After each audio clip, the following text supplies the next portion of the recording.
I think having a very deep understanding of how the language works that you're working in is essential for my job.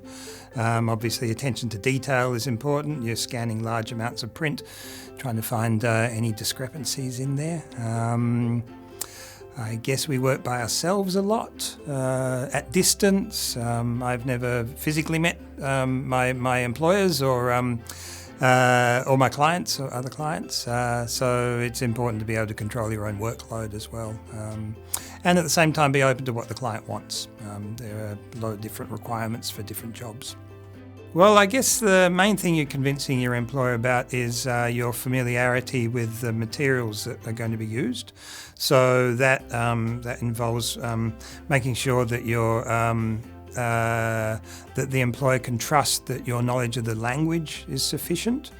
I guess for that your qualifications largely do it, but also the way that you present yourself to the employer, the way you compose your applications and any communications with the employer are obviously, they're like an audition reel for your job, because if you can't produce good writing of your own account, how are you going to turn other people's writing into good writing?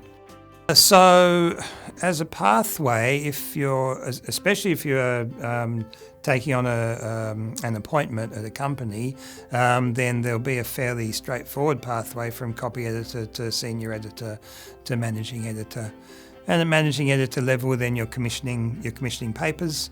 If it's at a journal and you're the senior editor of a journal or a newspaper, for instance, then you're dealing at quite a high level with the sorts of stories that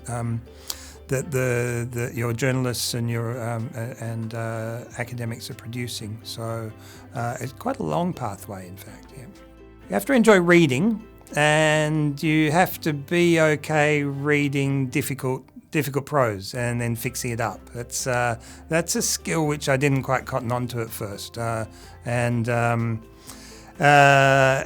doing it over and over again, there's a frustration which can build up inside you going, why didn't they just get it right? But of course, if they got it right, you wouldn't have a job. So you have to keep consoling yourself with that. And there can be a real delight in understanding why a piece of writing is wrong and being able to communicate that to a writer.